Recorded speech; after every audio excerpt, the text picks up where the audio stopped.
Hello friends, I hope you all are doing well. Welcome to your YouTube channel Educare Academy by Mandeep ma'am. Today I have brought a lot of interesting questions for you. तो शुरू करते हैं फटाफट से question. Reach recipe TGT SST PYQ है कि 9-10-2021 shift 1 का part 1। Let's start. First question is रूस में किस वर्ष कामकाजी और शोषित लोगों के अधिकारों की घोषणा को अपनाया गया था। बताना है कि कौन से ईयर में कामकाजी और शोषित लोग थे जो उनके अधिकारों की घोषणा को अपनाया गया था, अडॉप्ट किया गया था। तो दोस्तों आंसर है 1918, 1918 में अपनाया गया था। इसका मेन उद्देश्य था कि मनुष्य द्वारा मनुष्य के सभी शोषण को समाप्त करना, और इसका दूसरा उद्देश्य था समाज के वर्गों में विभाजन को समाप्त करना और समाज में समाजवादी संगठन को स्थापित करना। दोस्तों क्वेश्चन नंबर 1 के साथ एक वोकैब भी दे रही हूँ आप लोगों को। मर्सीलेसली यानी निर्दयता। मर्सीलेसली मीन्स निर्दयता, याद रखिएगा। क्वेश्चन नंबर 2, 1932 का डैश समझौता महात्मा गांधी और BR अम्बेडकर के बीच एक समझौता था। तो 1932 में एक समझौता हुआ था महात्मा गांधी और BR अम्बेडकर के बीच में। तो वो कौन सा था? वो समझौता कहा जाता है पूना समझौता, यानी द पूना पैक्ट। ठीक है ना, ये इन दोनों के बीच में हुआ था। इस समझौते के अंदर क्या किया गया था कि जो दलित वर्ग थे उनका एक पृथक निर्वाचक मंडल की उन लोगों ने मांग की थी। ठीक है, तो इस समझौते के तहत इस चीज को त्याग दिया गया था कि दलित वर्ग के पृथक निर्वाचक मंडल को त्याग दिया गया था। और इसमें दलित वर्ग के लिए जो प्रांतीय विधानमंडल में सीट्स हैं वो 71 से बढ़ाकर 148 और केंद्रीय विधायिका की जो सीट्स थी उसके अंदर 80% तक वृद्धि कर दी थी। ठीक है दोस्तों। क्वेश्चन नंबर 3, जर्मन राज्यों ने वाणिज्य और विनिर्माण के विस्तार की दिशा में एक बड़ा कदम उठाया जब उन्होंने 1834 में जॉल वेराइन डैश का गठन किया।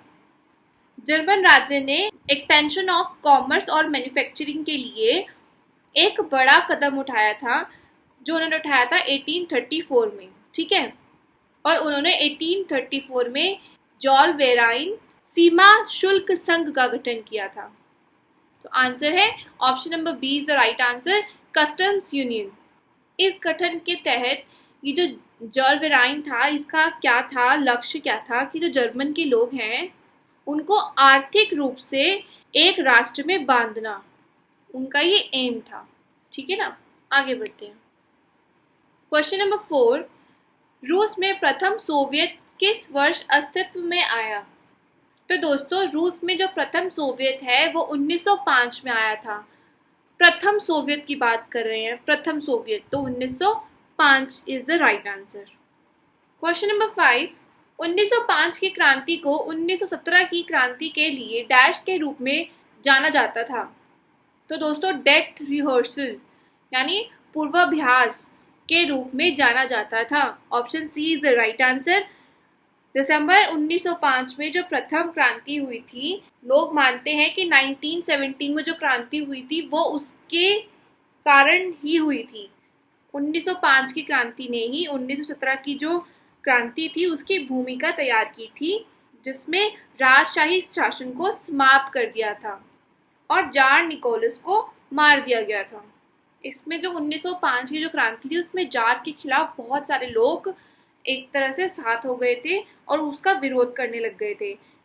तो 1905 की जो क्रांति हुई थी वो क्यों हुई थी? एक तो राजतंत्र चल रहा था, ऊपर से सामाजिक आर्थिक बहुत सारे डिफरेंसेस थे, किसानों का जो बहुत ज़्यादा खराब थी सिचुएशन किसानों की। ठीक है, जो श्रमिक थे उनकी दिशा बहुत ज़्यादा खराब थी, समाजवादी विचार का प्रसार हो रहा था ऑन दैट टाइम। ठीक है ना, और रूस और जापान के युद्ध के कारण भी 1905 की क्रांति हुई थी। क्वेश्चन नंबर 6, निम्नलिखित में से कौन सा कथन रूसीकरण का सबसे अच्छा वर्णन करता है। अन्य देशों की भाषाओं और साहित्य और संस्कृतियों के पहलुओं का उन्मूलन, या सेकंड अपने पड़ोसी देशों पर कब्जा। तो दोस्तों इसका आंसर है ऑप्शन नंबर ए, क्योंकि रूस में बहुत सारे टाइप के जाति, धर्म और भाषाओं के लोग रहते थे। जार अलेक्जेंडर था जो तृतीय, उसने उस समय में रूसीकरण की नीति अपनाई थी, जिसके अनुसार रूस रूसवासियों के लिए था, और जो अल्पसंख्यक थे उनकी भाषाओं पर रोक लगा दी थी इसने। तो इसीलिए ये दोनों ही बातें रूसीकरण के अकॉर्डिंग सही नहीं है, ऐसा कुछ नहीं हुआ था। ठीक है ना, तो option A is the right answer. Question number 7, 1927 के डैश कांग्रेस अधिवेशन में साइमन कमीशन का बहिष्कार वाला एक प्रस्ताव पारित किया गया था। तो वो किया गया था मद्रास 1927 में। जो मद्रास कांग्रेस अधिवेशन है उसने साइमन कमीशन का बहिष्कार करने वाला प्रस्ताव पारित किया था दोस्तों। साइमन आयोग के विरोध में कोलकाता, लाहौर, लखनऊ, विजयवाड़ा एक्सेट्रा स्थानों पर काले झंडे दिखाए थे साइमन कमीशन के विरोध के नाम पर। और जो हमारे मेन नेता थे जैसे जवाहरलाल नेहरू, गोविंद वल्लभ पंत, लाला लाजपत राय, इन सब लोगों पर इसके तहत लाठी चार्ज भी कर दी थी, जिसकी वजह से जो लाला लाजपत राय हैं उनकी डेथ हो गई थी 1928 में। आगे बढ़ते हैं। क्वेश्चन नंबर 8, 1932 में सांप्रदायिक पुरस्कार का प्रस्ताव किसने रखा था? तो दोस्तों 1932 में सांप्रदायिक पुरस्कार का प्रस्ताव रखा था। तो दोस्तों option C is the right answer. ये जो सांप्रदायिक पुरस्कार का प्रस्ताव था वो क्यों रखा गया था? क्योंकि जो रामसे मैकडॉनल्ड है उन्होंने फूट डालो और राज करो नीति को बढ़ावा देने के उद्देश्य से ब्रिटिश प्रधानमंत्री जो कि ये है रामसे मैकडॉनल्ड, इन्होंने 16 अगस्त 1932 को इस पुरस्कार का प्रस्ताव रखा था। इसे सांप्रदायिक पंचायत भी कहते हैं। इसमें स्त्रियों के लिए कुछ स्थान आरक्षित किया था, ठीक है ना। अछूतों को हिंदुओं से अलग मानकर पहली बार निर्वाचन और प्रतिनिधि का अधिकार दिया था। इसमें अल्पसंख्यक होते हैं उनके विशेष हितों वाले संप्रदायों का निर्माण कर दिया, जैसे मुस्लिम्स को अलग कर दिया, सिख्स को, दलित को, एंग्लो इंडियंस को, यूरोप को, मतलब डिवाइड एंड रूल वाला इन्होंने पूरा सीन चलाया। इस आगे बढ़ते हैं। क्वेश्चन नंबर 11, महात्मा गांधी के नेतृत्व में रॉलेट विरोध सत्याग्रह कब प्रारंभ हुआ था? तो दोस्तों रॉल्ट एक्ट का जो विरोधी सत्याग्रह था वो हुआ था 1919 में स्टार्ट। रॉल्ट एक्ट के विरुद्ध इन्होंने सत्याग्रह किया था महात्मा गांधी ने। और दोस्तों Raoult act sir Sydney Rowlatt की अध्यक्षता में सेडिशन कमेटी की सिफारिशों के आधार पर पारित हुआ था। क्वेश्चन नंबर 10 दोस्तों, चंपारण सत्याग्रह किस फसल की खेती से संबंधित था? तो चंपारण सत्याग्रह वो था नील की खेती से संबंधित। चंपारण सत्याग्रह 1917 में शुरू हुआ था, 1917 में हुआ था, नील की खेती से रिलेटेड है। इसके अंतर्गत क्या था कि जो किसान थे उनको अपनी जमीन का 3/20 जो पार्ट था वो नील की खेती करने के लिए कंपल्सरी कर दिया था। और इस पद्धति को क्या कहा जाता था? 3 कठिया पद्धति। और फिर 19th जो सेंचुरी थी उसके अंदर जो रासायनिक कलर्स थे वो नील की खेती को बर्बाद कर दिया उसने। और यूरोप के जो भी सारे मालिक इनॉल थे उन्होंने किसानों को अपने बंधन से मुक्ति नहीं दी, बल्कि उनको बदले में लगान और गैर कानूनी टैक्सेस के लिए मजबूर किया। इसी के चक्कर में क्या हुआ, 1908 में विद्रोह होना शुरू हुआ और 1917 को गांधी जी को चंपारण में बुलाया और उन्होंने अपने जितने भी उनके सहयोगी थे उन्होंने गांव का पूरा दौरा किया, फिर इस पद्धति को समाप्त कर दिया।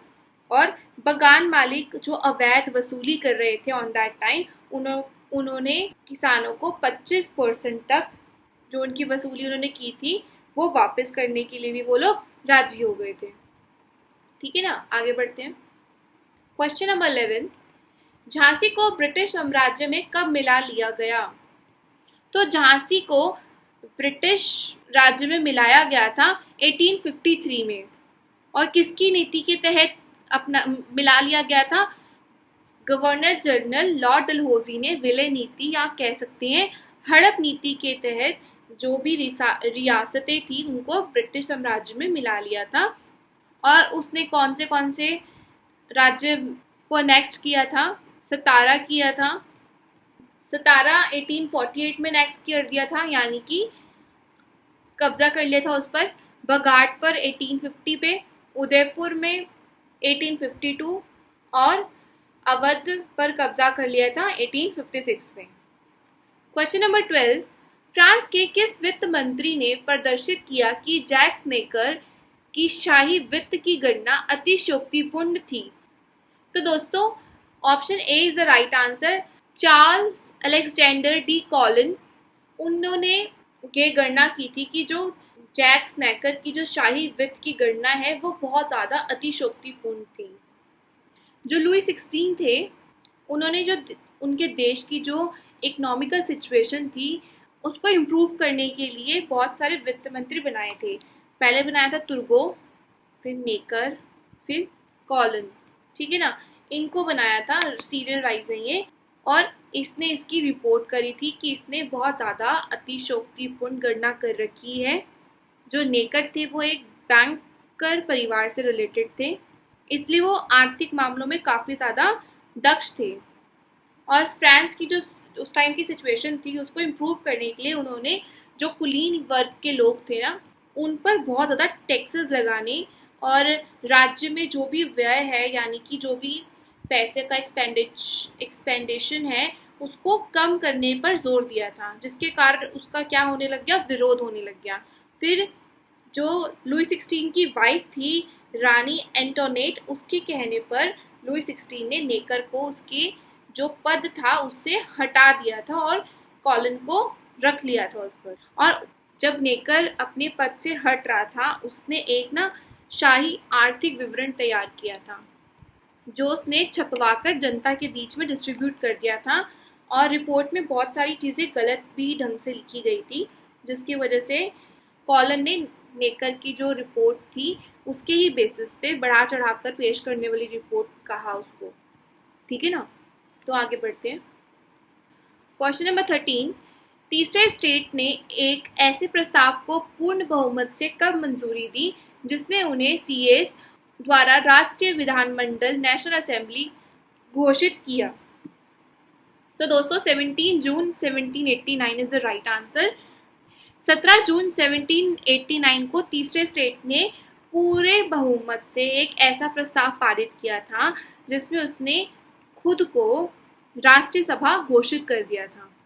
और उन्होंने एक ऐसे प्रस्ताव की भी मंजूरी दी थी जिसने उन्हें सीएस यानी पादरी और संवैधानिक जो सिद्धांतकार होते हैं वो उनके द्वारा राष्ट्रीय विधानमंडल यानी कि नेशनल असेंबली उन्होंने घोषित कर दी थी। और नेशनल असेंबली को ही फ्रांस की जनता ने एकमात्र प्रतिनिधि सभा माना उसको, ठीक है ना। उसने एकमात्र प्रतिनिधि घोषित कर दिया था उसको। आगे बढ़ते हैं। क्वेश्चन नंबर 14 दोस्तों, निम्नलिखित में से कौन से फ्रांसीसी क्रांति के पहले चरण थे? स्टेट जर्नल की सभा बुलाना, बेस्टाइल का तूफान, लुई 16 का उद्गम। तो दोस्तों आंसर है इसका option D is the right answer. State journal की सभा बुलाना और बेस्टाइल का तूफान। पहले स्टेट जर्नल की सभा बुलाई थी, ठीक है, फिर 1789 को बास्टिल जो है उसके किले पर भीड़ ने कब्जा कर लिया था और कैदियों को छुड़वा लिया था। क्वेश्चन नंबर 15, किस वर्ष व्लादिमीर इवानोविच वोरोनकोव लेनिन मार्क्सवाद में परिवर्तित हुए थे?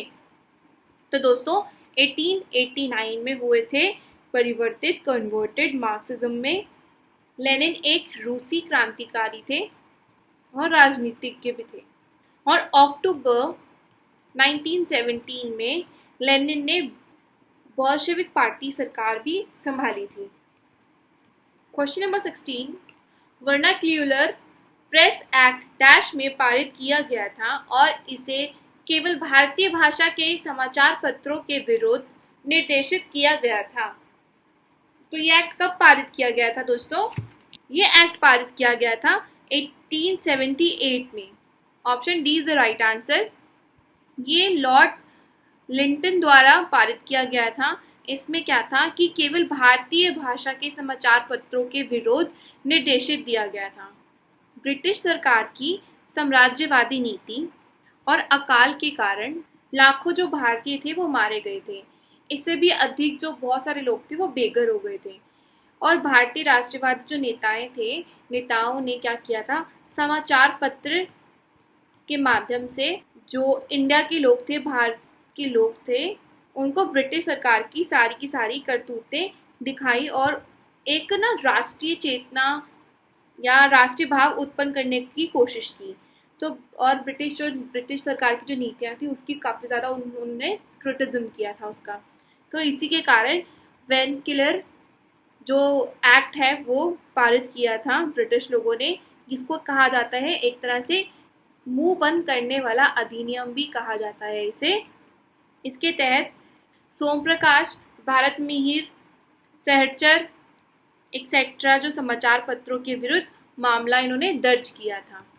और दोस्तों 1878 में एक और एक्ट पारित किया गया था जिसे कहते हैं आर्म्स एक्ट, जिसके इस एक्ट में क्या था कि जो भी भारतीय हैं उनको हथियार रखने से मना कर दिया था। हथियार रखने पर रोक लगा दी थी आर्म्स एक्ट के तहत। 1878 में भी ये भी हुआ था। क्वेश्चन नंबर 17, राजा लुई 16 की पत्नी कौन थी? बहुत बार बता चुकी हूँ ये वाले क्वेश्चंस के आंसर्स भी मैं। Option B is the right answer, Marie Antoinette. Question number 18, 1857 के विद्रोहियों द्वारा अवध के राजा के रूप में किसे ताज पहनाया गया था? तो दोस्तों बिरजिस कद्र को अवध के राजा के रूप में ताज पहनाया गया था। 1857 के विद्रोह की आग कहाँ से निकली थी? मेरठ से निकलकर दिल्ली में आई थी। अवध प्रांत, कानपुर, लखनऊ, झांसी, बिहार एक्सेट्रा स्थानों पर भी इस विद्रोह की आग उभरी थी और चली थी। बट अवध के प्रांत में जब विद्रोहियों ने अवध के राजा के रूप में ताज पहनाया, किसको पहनाया? बिरजिस कद्र को पहनाया था। और इस विद्रोह में किसानों ने, जमींदारों ने और सैनिकों ने, जो नवाब था उसका साथ दिया था। और ये जो विद्रोही थे ना, इन्होंने अवध में जो स्थित थी उनकी रेजिडेंसी, उसमें भी आग लगा दी थी, जिसमें हेनरी लॉरेंस की मृत्यु हो गई थी। क्वेश्चन नंबर 19, डैश में फ्रांसीसी राजा तीसरे स्टेट के प्रतिनिधियों की संख्या को 2 गुना करने के लिए सहमत हुए, लेकिन सभी सदस्यों को एक व्यक्तिगत वोट देने से इनकार कर दिया। तो ये कब हुआ था कि उन्होंने कहा था कि 3 स्टेट्स हैं पर एक स्टेट एक वोट देगा, और जो तीसरे स्टेट के लोग थे बहुत सारे, और पहले और दूसरे स्टेट के अकॉर्डिंग। तो उन्होंने क्या कहा, तीसरे स्टेट के लोगों ने कहा कि हम लोगों को इंडिविजुअल वोट देना है, ऐसे नहीं है कि आप एक वोट ले लो हम सबका। उन्होंने कहा इंडिविजुअल देना है वोट। पर फ्रेंच के जो किंग थे उन्होंने इस चीज़ को डिनाई कर दिया था, मना कर दिया था। तो ये कब हुआ था? ये हुआ था दिसंबर 1788 में। क्वेश्चन नंबर 20, भारत की द्वितीय पंचवर्षीय योजना के संबंध में निम्नलिखित में से कौन सा कथन सही नहीं है? ठीक है ना, यह 1963 में शुरू हुआ था। तो दोस्तों पहला ही गलत है, ये 1963 में नहीं शुरू हुआ था, ये शुरू हुआ था 1956 से 1961 तक। तो आंसर 1 किस किस में है? सी, बी।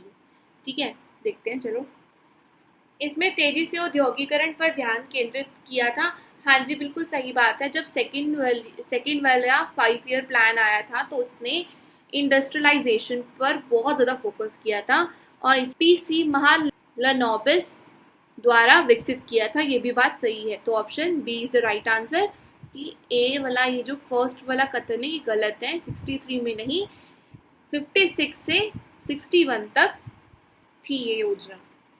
और दोस्तों इसी ईयर प्लान के अकॉर्डिंग राउरकेला, भिलाई, दुर्गापुर, में स्टील प्लांट्स को स्थापित किया गया था ताकि इंडस्ट्रियलाइजेशन बहुत अच्छे से हो सके और उसको प्रॉपर फोकस करा था। Thank you so much. इसी के साथ वीडियो एंड होती है। जल्दी मिलेंगे नेक्स्ट वीडियो के साथ। तब तक please like and subscribe my channel and please please please share भी कर दो। Thank you.